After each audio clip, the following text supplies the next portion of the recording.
Kamala Harris did mention this during her statement, is basically, well, he had people in the first time, he was so new, he got some decent people to work for him. At this point, all he's going to get is these pre-vetted loyalists. He's going to get all these crazy people that totally agree with him, would never push back against anything he says. So he may have been not that bad before, but he's going to be much worse, much more dangerous this time. That's their line. Of course, the Trump campaign is going to say, hey, when I was president, inflation was lower, we had illegal immigration under control.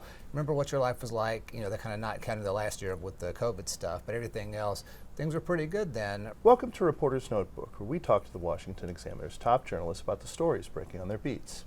I'm Jim Antle, and I'm joined today by White House reporter Haisten Willis. Haisten, Adolf Hitler has entered the presidential race, not as a candidate, depending on who you ask, but become a major part of Vice President Kamala Harris's closing argument. What's the background story here? I think the correct way to say this would be that Adolf Hitler has re-entered the picture here. I wrote a story almost a year ago about this, about President Biden at that point, the candidate for the Democrats, or believed to be the candidate, talking about Trump, comparing him to Hitler. There were statements he made, and they were defending it because it wasn't even really a new thing then.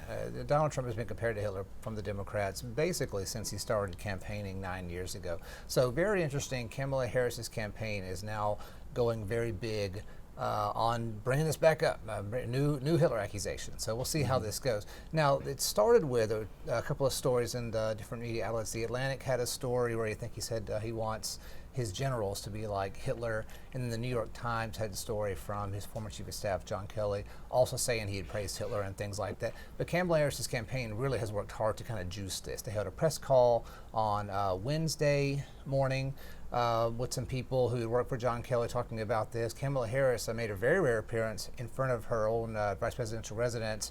Very short, less than 3-minute statement, but still talking about this stuff. And then they sent another email blast this morning. They said, this story is not going away, which is an interesting way to phrase this. I guess what they're saying is they hope it doesn't go away.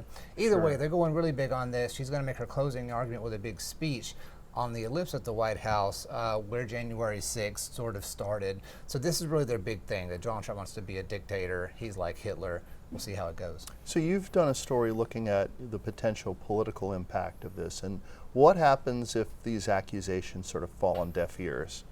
Yeah, that's what I looked at. I mean, for one, the fact that this sort of came back up, it's not really new information. The Kelly interview was new, but he's basically made these claims before. Right. So I do think there's a chance, as much as it must be scary to hear, oh, this guy's Hitler, but this is again something they've said quite a bit in lots of different ways over the years. I don't think there's really anybody out here that hasn't heard some sort of line about this, that Trump praises dictators or wants to be a dictator, et cetera, et cetera. So I actually listened to a call just a minute ago with Karl Rove, the former Bush advisor, was kind of saying that they thought this is going to be neutral at best for them because anyone who is going to hear it has already heard it, and it may even be better for Trump. People are going to be like, I'm tired of this. Why aren't you talking about yourself? Why aren't you talking about the issues that you think are important? Watching what you're going to do for the country over the next 4 years. Why are you bringing back this stuff again that we've heard so many times about Trump? So another factor in this is the fact that Trump has already been president once. So people can sort of evaluate how Hitler-y they actually found his first term to be. Sure. Clearly that there's January 6th, which is an event that happened and that they can certainly emphasize in their closing weeks, but doesn't that sort of have some kind of impact on this too? I think, yeah, you'll hear a lot about that. For one, January 6th being kind of the last thing, or one of the last things he did as president. So it's like, well, the craziest thing he did was right there at the end, so he's going to do even crazier things. The other thing, and Kamala Harris did mention this during her statement, is basically, well, he had people in the first time, he was so new, he got some decent people to work for him. At this point, all he's going to get is these pre-vetted loyalists. He's going to get all these crazy people that totally agree with him, would never push back against anything he says. So he may have been not that bad before, but he's going to be much worse, much more dangerous this time. That's their line. Of course, the Trump campaign is going to say, hey, when I was president, inflation was lower, we had illegal immigration under control. Remember what your life was like? That kind of not counting the last year with the COVID stuff, but everything else, things were pretty good then. Right, it wasn't that scary. I didn't do anything too dictatorial, I guess. You can trust me to do the same thing as well. So they're both going to talk about that in different ways.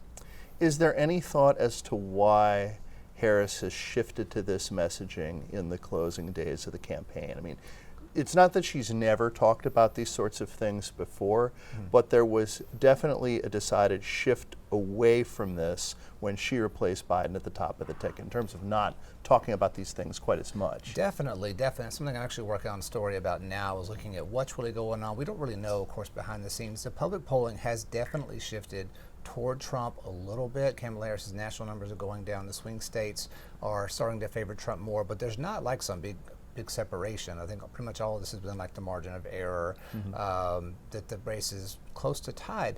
But we're seeing that the Trump team over the last 2 or 3 weeks seems very confident all of a sudden, and the Kamala Harris team does seem like they're flailing a little bit. I say that only because what they're doing as far as a strategy keeps changing. They weren't talking to the press.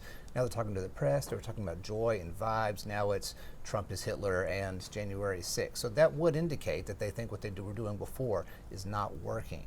But again, we don't really know that, not having the access to their internal numbers and that kind of thing. But it's not necessarily a good sign for sure for Kamala Harris's campaign. The other thing was about this whole Hitler push. It really reminds me of the stuff that Joe Biden was talking about. So Kamala was supposed to be this departure from him. She's really going back to what his messaging was. Right in the midterms, he made the speech in front of Philadelphia. What was that, Assembly Hall? Right. The big red lights behind him. Basically, the same kind of thing that she's going to do now for her closing message. She's going back to Biden's techniques. So we'll see what that really means. But it may be a bad sign for her campaign. Thank you, Haisten. You can read Haisten and the rest of our political team's coverage at washingtonexaminer.com.